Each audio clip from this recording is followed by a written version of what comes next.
Congratulations लोगोफोर जायफ्रानाखि फाइ नेटवर्कखौ बाहायगासिनो दं माइनिं खालामगासिनो दं जायफ्रा KYC होबाय KYC पास जाबाय गासैनिसिमबो कनग्रेचुलेसन फाइआ जोंना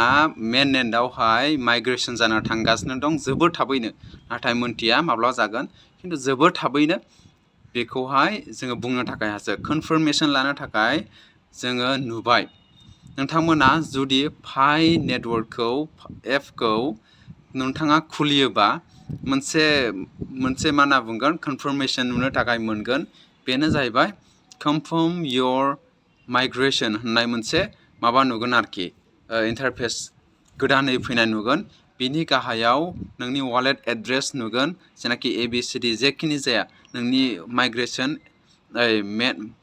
एड्रेसा ना माइनेट एड्रेसखौ बेयाव नुनो थाखाय मोनगोन आरोखि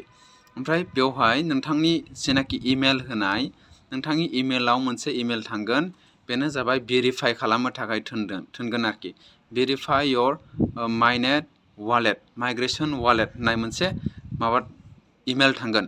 दा बेनि गाहाय बेवहाय ब्लु कालारनि गाहायाव दङ लिरनाय भेरिफाइ खालामनो थोनाय बे लिंकआव थुनानै नोंथाङा नोंथांनि मा होनना बुंगोन एड्रेसखौ वालेट एड्रेसखौ भेरिफाइ खालामनानै लानांसिगोन आरोखि बेनो जाबाय कनफार्मेसन बेवहाय गाहायाव नोंथाङा नुनो थाखाय मोनगोन बेवहाय चेन्ज खालामनो थाखाय हायो मडिफाइ खालामनो थाखाय हायो जुदि नोंथांनि एड्रेसा बेयाव जेन कम्पानिनि तरफनिफ्राय जुदि मिस्टेक होनानै बेयाव दङब्ला बेखौ नोंथाङा चेन्ज खालामनो थाखाय मडिफाइ खालामनो थाखायबो अपसन नुगोन आरोखि बेखौ नोंथाङा चेन्ज खालामनो थाखाय हागोन नोंथां जोबोर थाबैनो फाइआ